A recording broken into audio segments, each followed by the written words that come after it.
Good morning. हमारे उत्तराखंड में हो चुकी एक सुहानी सी सुबह, जिसके लिए मुझे जाना था बहुत सारा काम करने के लिए। मैं गई सबसे पहले कपड़े धोने के लिए अपने पंधेरे पे। कपड़े धोने के बाद जो मुझे ठंड लग रही थी ना, बता नहीं सकती। मतलब मैंने जल्दी जल्दी पहले कपड़े धोए अपने, और फिर जो था हमारा जो पंधेरा का जो व्यू था ना, कुछ ऐसा था जहाँ सब जगह धूप थी, बस पंधेरे में धूप नहीं थी। और मैं पानी भर के दूसरी साइड लेके जा रही थी। अब पंधेरे का मतलब होता है जहाँ से हम लोग पानी भर के लाते हैं पीने के लिए। फिर मैंने अपने चेंज करा पानी जहाँ से आ रहा था वो, जल्दी जल्दी कपड़े धो के घर आई। घर आके देखा जो हमारे मामा जी है हमारे लिए कड़ी चावल बना रहे थे टेस्टी सी।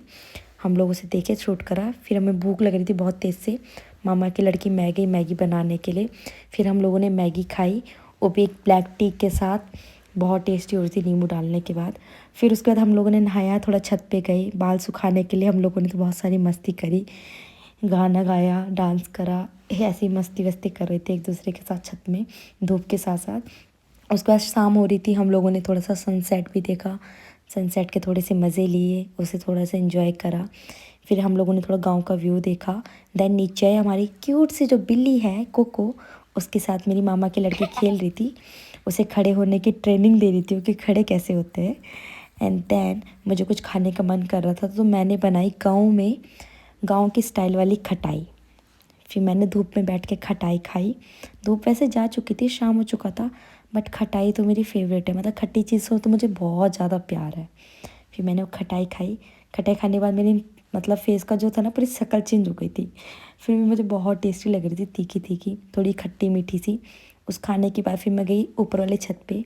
हम लोगों ने कपड़े डाले हुए थे, उसे हमें समेट के नीचे लाना था क्योंकि शाम हो चुकी थी। और जो सामने वाला जो मैं गद्दा दिखा रही हूँ ना, वो ख़राब हो चुका है, तो वो फेंकने के लिए है। फिर मैंने जल्दी जल्दी ऐसे गद्दों को फोल्ड किया। देन मैं सीढ़ी देख रही थी, बाप रे इतनी डरावनी सीढ़ियाँ थी, नीचे जाने में बहुत ज़्यादा डर लग रहा था मुझे। फिर मैं वो सीढ़ियाँ दिखा रही थी कि देखिए इतनी डरावनी सीढ़ी है, मैं कैसे लेके जाऊँ। फिर मैंने एक एक करके थोड़ा थोड़ा उठाया, फिर मैं उनको लेके गई। उससे पहले देखा मैंने, शाम हो रही थी, सामने वो पिंक कलर का जो घर दिख रहा है मेरी बुआ का घर है। देन उसके सामने की जो मंदिर है, उस मंदिर में भी कुछ दिन पहले पूजा हुई थी।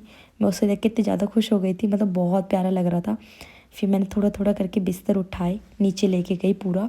और जाते जाते मेरी मामा की लड़की मुझे पीछे से बहुत ज़्यादा हंसा रही थी। फिर मैं गई नीचे जल्दी जल्दी। एंड देन फिर मैंने जल्दी जल्दी कपड़े नीचे रखे। फिर शाम के टाइम पे चाय से पहले मैं गई दुकान चीज़ लेने के लिए, कुछ खाने का मन कर रहा था मेरा। मैं जल्दी जल्दी भाग भाग के गई, कहीं नानी ना आ जाए। नानी से बच के हमें चीज़ लानी थी, अगर नानी आ जाती तो नानी हमें बहुत ज़्यादा डांटती। फिर मैं शॉप पर गई, मैंने जल्दी जल्दी अपने लिए थोड़ी बहुत चीज़ ली। और हमारे उत्तराखंड में ना ऐसी छोटी सी शॉप होती है कहीं ना कहीं पे। फिर मैं गई वहाँ से, मैंने अपनी पसंद की थोड़ी बहुत चीज़ ली। दिल्ली वाली इस तरह तो नहीं थी, बट जो भी था मैं ले आई। फिर हम गए, मैंने देखा मामा की जो लड़की है वो कोको के साथ खेल रही है छत पे, जहाँ से अभी हमने बिस्तर उठाए थे ना, उसी छत से। और पीछे देखो पूरा सूरज डूब चुका है, बस थोड़ा सा बचा हुआ है डूबने के लिए। और मेरी मामा की